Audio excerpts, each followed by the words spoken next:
The leading particulars of this narration were all that Augustus communicated to me while we remained near the box. It was not until afterward that he entered fully into all the details. He was apprehensive of being missed, and I was wild with impatience to leave my detested place of confinement. We resolved to make our way at once to the hole in the bulkhead, near which I was to remain for the present while he went through to reconnoiter. To leave Tiger in the box was what neither of us could endure to think of, yet how to act otherwise was the question. He now seemed to be perfectly quiet, and we could not even distinguish the sound of his breathing upon applying our ears closely to the box. I was convinced that he was dead, and determined to open the door. We found him lying at full length, apparently in a deep stupor, yet still alive. No time was to be lost, yet I could not bring myself to abandon an animal who had now been twice instrumental in saving my life without some attempt at preserving him. We therefore dragged him along with us as well as we could, although with the greatest difficulty and fatigue.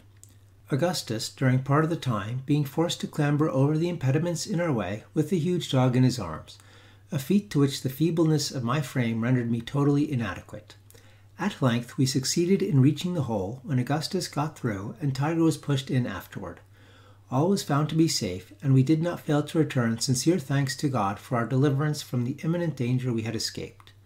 For the present, it was agreed that I should remain near the opening, through which my companion could readily supply me with a part of his daily provision, and where I could have the advantage of breathing in atmosphere comparatively pure.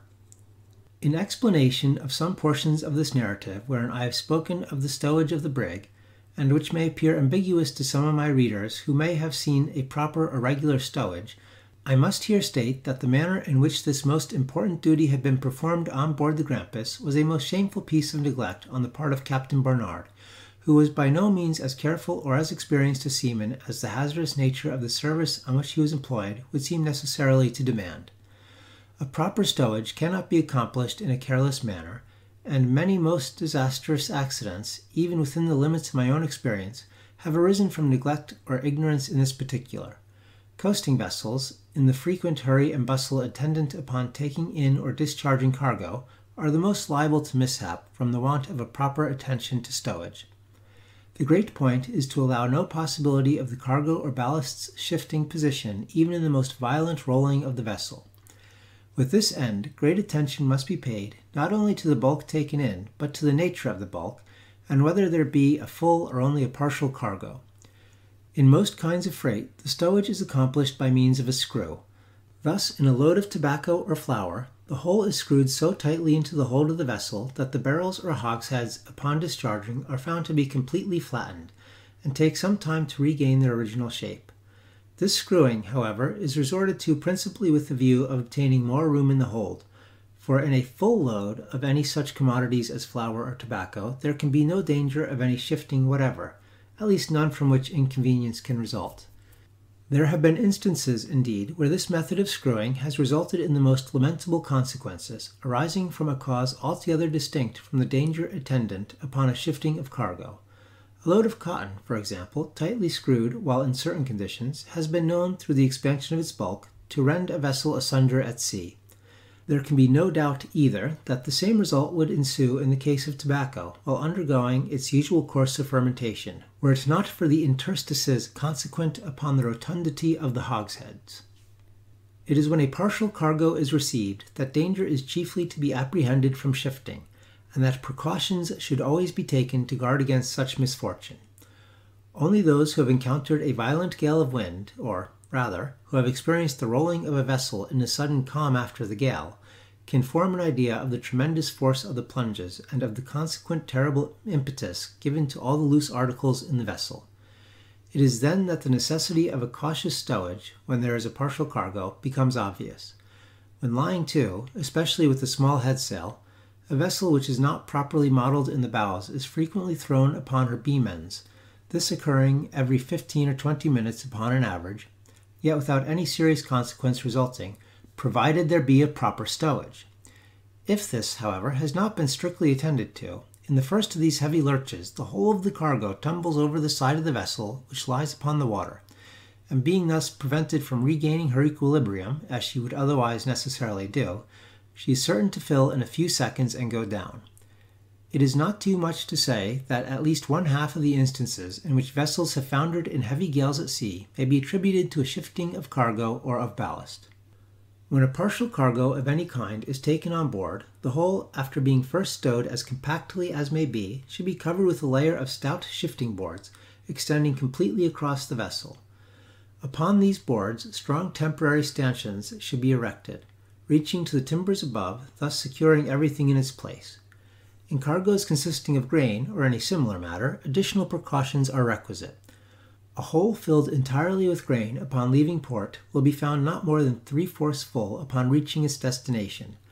This, too, although the freight, when measured bushel by the consignee, will overrun by a vast deal, on account of the swelling of the grain, the quantity consigned. This result is occasioned by settling during the voyage, and is the more perceptible in proportion to the roughness of the weather experienced.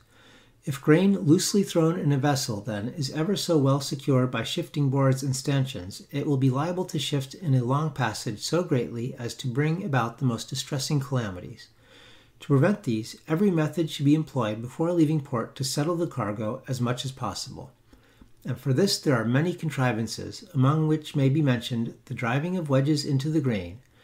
Even after all this is done, and unusual pains taken to secure the shifting boards, no seaman who knows what he is about will feel altogether secure in a gale of any violence with a cargo of grain on board, and, least of all, with a partial cargo. Yet there are hundreds of our coasting vessels, and it is likely many more from the ports of Europe, which sail daily with partial cargoes, even of the most dangerous species, and without any precautions whatever. The wonder is that no more accidents occur than do actually happen. A lamentable instance of this heedlessness occurred to my knowledge in the case of Captain Joel Rice of the schooner Firefly, which sailed from Richmond, Virginia to Madeira with a cargo of corn in the year 1825. The captain had gone many voyages without serious accident, although he was in the habit of paying no attention whatever to his stowage, more than to secure it in the ordinary manner. He had never before sailed with a cargo of grain, and on this occasion had the corn thrown on board loosely, when it did not much more than half fill the vessel. For the first portion of the voyage he met with nothing more than light breezes, but within a day's sail of Madeira there came on a strong gale from the north-northeast, which forced him to lie to. He brought the schooner to the wind under a double-reefed foresail alone, when she rode as well as any vessel could be expected to do, and shipped not a drop of water. Towards the night the gale somewhat abated, and she rolled with more unsteadiness than before, but still did very well, until a heavy lurch threw her upon her beam ends to starboard. The corn was then heard to shift bodily, the force of the movement bursting open the main hatchway. The vessel went down like a shot.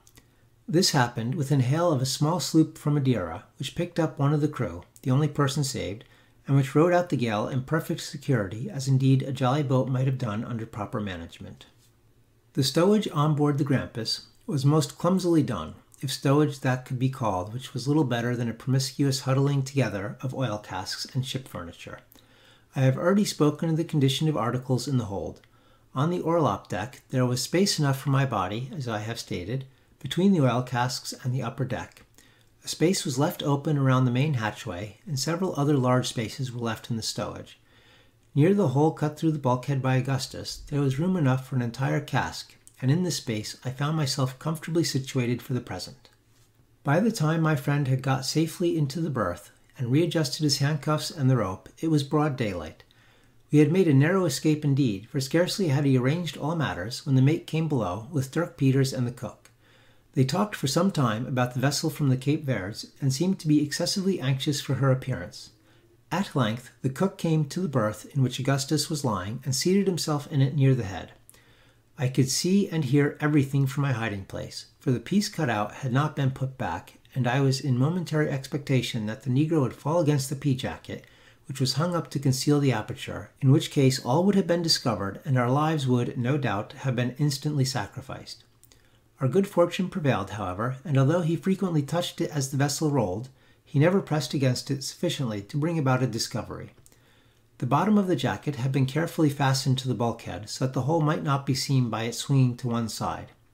All this time Tiger was lying in the foot of the berth, and appeared to have recovered in some measure his faculties, for I could see him occasionally open his eyes and draw a long breath. After a few minutes the mate and cook went above, leaving Dirk Peters behind, who, as soon as they were gone, came and sat himself down in the place just occupied by the mate. He began to talk very sociably with Augustus, and we could now see that the greater part of his apparent intoxication, while the two others were with him, was a feint. He answered all my companion's questions with perfect freedom, told him that he had no doubt of his father's having been picked up, as there was no less than 5 sail in sight just before sundown on the day he was cut adrift, and used other language of a consolatory nature, which occasioned me no less surprise than pleasure. Indeed, I began to entertain hopes that through the instrumentality of Peters we might be finally enabled to regain possession of the brig, and this idea I mentioned to Augustus as soon as I found an opportunity. He thought the matter possible, but urged the necessity of the greatest caution in making the attempt, as the conduct of the hybrid appeared to be instigated by the most arbitrary caprice alone, and indeed it was difficult to say if he was at any moment of sound mind. Peters went upon deck in about an hour and did not return again until noon, when he brought Augustus a plentiful supply of junk beef and pudding. Of this, when we were left alone, I partook heartily, without returning through the hole. No one else came down into the forecastle during the day, and at night I got into Augustus's berth, where I slept soundly and sweetly until nearly daybreak, when he awakened me upon hearing a stir upon the deck, and I regained my hiding place as quickly as possible. When the day was fully broke, we found the Tiger had recovered his strength almost entirely, and gave no indications of hydrophobia, drinking a little water that was offered him with great apparent eagerness. During the day he regained all his former vigor and appetite. His strange conduct had been brought on, no doubt, by the deleterious quality of the air of the hold, and had no connection with canine madness. I could not sufficiently rejoice that I had persisted in bringing him with me from the box.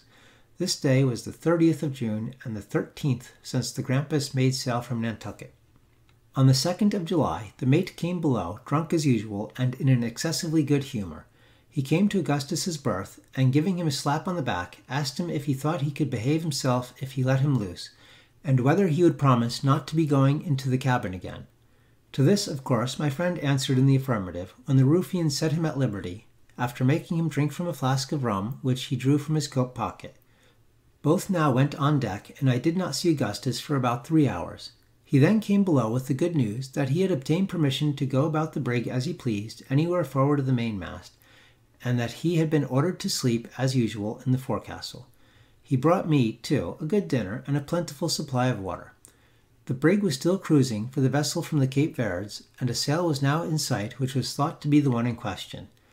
As the events of the ensuing 8 days were of little importance, and have no direct bearing upon the main incidents of my narrative, I will here throw them into the form of a journal, as I do not wish to omit them altogether.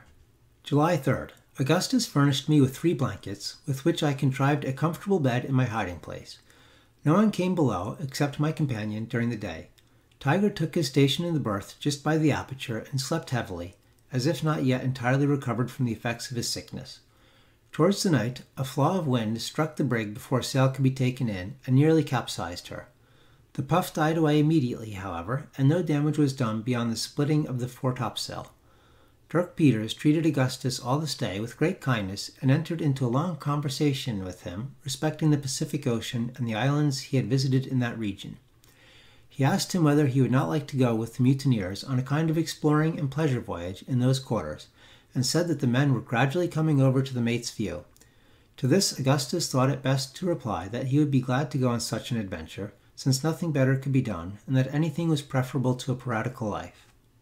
July 4th. The vessel in sight proved to be a small brig from Liverpool, and was allowed to pass unmolested.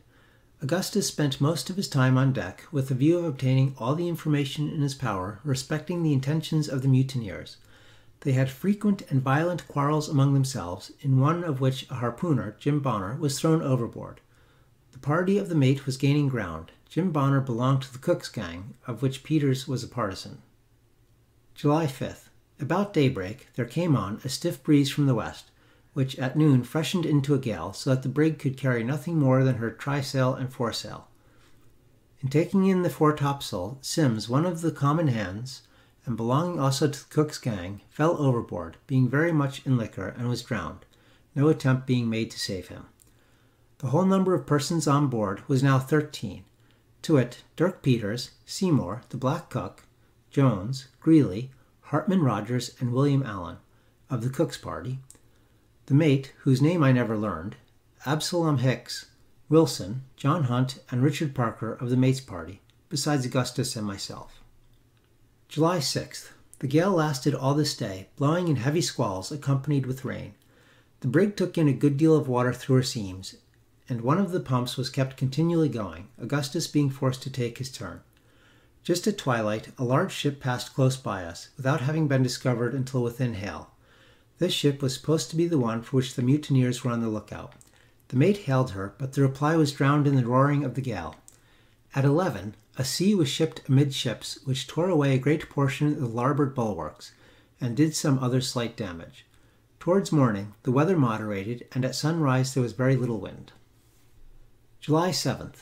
There was a heavy swell running all this day, during which the brig, being light, rolled excessively, and many articles broke loose in the hold, as I could hear distinctly from my hiding place. I suffered a great deal from seasickness. Peters had a long conversation this day with Augustus, and told him that 2 of his gang, Greeley and Allan, had gone over to the mate, and were resolved to turn pirates. He put several questions to Augustus, which he did not then exactly understand. During a part of this evening, the leak gained upon the vessel, and little could be done to remedy it, as it was occasioned by the brig's straining, and taking in the water through her seams. A sail was thrummed and got under the bows, which aided us in some measure, so that we began to gain upon the leak. July 8th. A light breeze sprung up at sunrise from the eastward, when the mate headed the brig to the southwest with the intention of making some of the West India Isles in pursuance of his piratical designs. No opposition was made by Peters or the cook, at least none in the hearing of Augustus. All idea of taking the vessel from the Cape Verds was abandoned. The leak was now easily kept under by one pump going every 3/4 of an hour. The sail was drawn from beneath the bows. Spoke 2 small schooners during the day. July 9th. Fine weather. All hands employed in repairing bulwarks. Peters had again a long conversation with Augustus, and spoke more plainly than he had done heretofore. He said nothing should induce him to come into the mate's views, and even hinted his intentions of taking the brig out of his hands. He asked my friend if he could depend upon his aid in such case, to which Augustus said yes, without hesitation. Peters then said he would sound the others of his party upon the subject, and went away. During the remainder of the day, Augustus had no opportunity of speaking with him privately.